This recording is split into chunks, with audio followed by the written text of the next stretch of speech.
pekerjaan. Sebab kalau kita tutup pusat judi ataupun kedai arak, memang kena tutup. Tapi cara tu, lepas kita tutup, dia nak pergi kerja kat mana? Dengan puluhan ribu yang ada kat situ, di mana tempat kerja dia pun?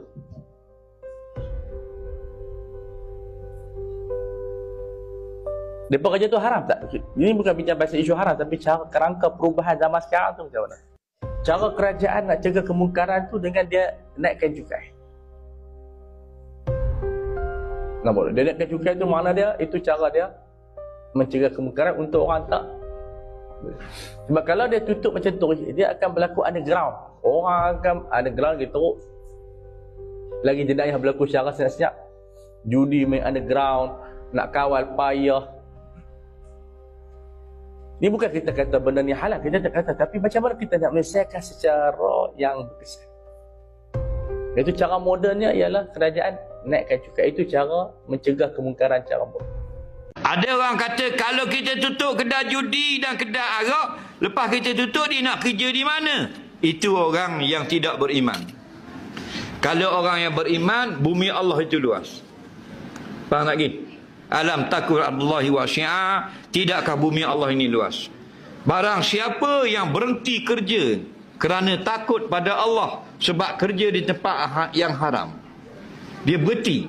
Pasal apa dia berhenti kerja tadi? Kerana dia kerja tempat judi. Faham? Atau dia kerja terlibat dengan arak. Faham? Siapa-siapa yang terlibat dengan arak judi ni, mereka adalah terlibat dengan amalan syaitan. Innamal khamru wal maisiru wal ansab wal azlam rijsun min amali syaitan. Arak dan judi kerja syaitan. Faham? Siapa terlibat dengan kerja syaitan, haram judi ni, dia buat berhenti. Kenapa dia berhenti? Sebab takut kepada Allah. Allah akan beri peluang dia di tempat yang lain, lebih elok, lebih luas rezeki dia. Dalil dalam Quran, wa may yattaqillah yaj'al lahu makhraja. Siapa yang takut kepada Allah, Allah akan beri dia jalan kelepasan masalah yang dia hadapi. Ada seorang ustaz berkata, kita tidak boleh saja mengharamkan bekerja di tempat judi. Masyarakat kena fikir juga di mana mereka nak cari kerja selepas berhenti. Betul atau tidak perkataan ustaz itu? Betul. Ustaz itu sudah tidak betul.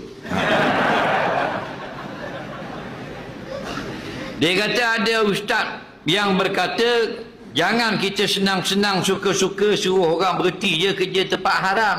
Kita kena fikir juga, kalau dia berhenti nak kerja kat mana pula? Dia nak tanggung anak bini dia ke mana pula? Jawabnya, ustaz itu sudah mengarut. Okey? Faham baik-baik. Bila diharamkan judi dan arak, terus berlari-lari balik ke rumah masing-masing sahabat, buang habis arak. Hak jual pun buang, hak minum di rumah pun buang. Sampai banjir jalan-jalan Madinah dengan air arak.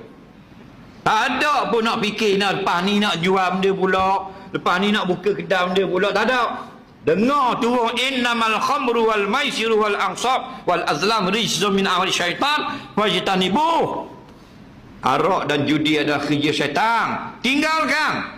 Tak cakap banyak dah, habis pakat berhenti belaka. Betul tak?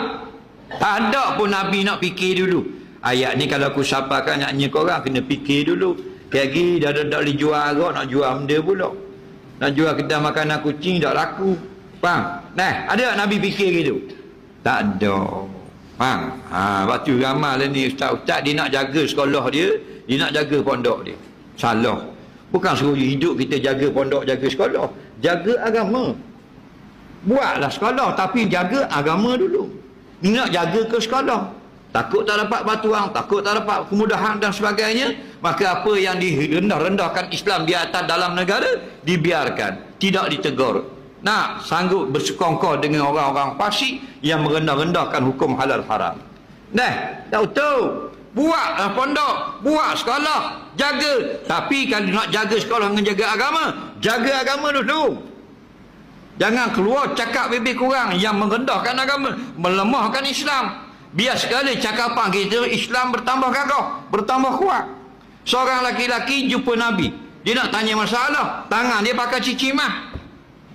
Dia kata, kamu datang berjumpa dengan Rasulullah dalam keadaan tangan yang membawa api neraka. Menjumpa aku tangan bawa api neraka. Kamah tangan. Lalu dia lepak. Satu riwayat Nabi lepak. Piung Nabi lepak. Nabi pun lari. Lepas Nabi lari, kawan dia kata, Nabi lari dah. Dia ambil. Dia ambil mula cicimah. Bukan besi. Dia ambil mula. Dia kata, aku dah ambil dah apa yang Nabi sudah lemparkan. Itu orang kuat imam. Betul tak? Itu baru betul. Nabi kata haram kat ni. Tak ambil tau. Padahal kalau ambil pun halal. Bukan pakar. Pakar dia haram. Dia boleh ambil semula. Beri pakar ke anak perempuan dia. Lebu jadi perayaan bini dia. Tak ada masalah. Jual pun halal. Bukan haram jual. Tapi dia kata suai. Nabi lepas dah. Aku dah ambil majar dah. Tu.